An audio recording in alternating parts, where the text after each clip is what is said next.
متی رسول کی معرفت لکھی گئی انجیل، اس کا 6 باب 25 آیت سے لے کر 34 آیت تک۔ فکر مندی۔ اس لیے میں تم سے کہتا ہوں کہ اپنی جان کی فکر نہ کرنا کہ ہم کیا کھائیں گے یا کیا پیئیں گے، اور نہ اپنے بدن کی کہ کیا پہنیں گے۔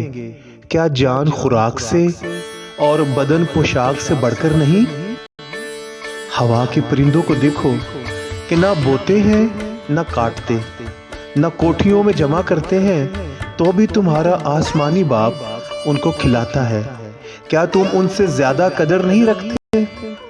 تم میں ایسا کون ہے جو فکر کر کے اپنی عمر میں ایک گھڑی بھی بڑھا سکے؟ اور پوشاک کے لیے کیوں فکر کرتے ہو؟ جنگلی سوسن کے درختوں کو غور سے دیکھو کہ وہ کس طرح بڑھتے ہیں، وہ نہ محنت کرتے نہ کاٹتے ہیں۔ تو بھی میں تم سے کہتا ہوں کہ سلیمان بھی باوجود اپنی ساری شان و شوکت کے ان میں سے کسی کی مانند ملبس نہ تھا۔ بس جب خدا میدان کی گھاس کو جو آج ہے اور کل تنور میں جھونکی جائے گی ایسی پوشاک پہناتا ہے، تو اے کم اعتقادو تم کو کیوں نہ پہنائے گا؟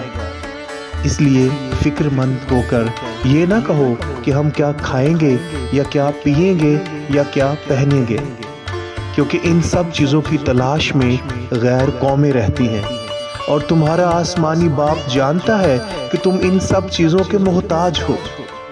بلکہ تم پہلے اس کی بادشاہی اور اس کی راست بازی کی تلاش کرو، تو یہ سب چیزیں بھی تم کو مل جائیں گی۔ بس کل کے لیے فکر نہ کرو، کیونکہ کل کا دن اپنے لیے آپ فکر کر لے گا۔ اس کے لیے آج ہی کا دکھ کافی ہے۔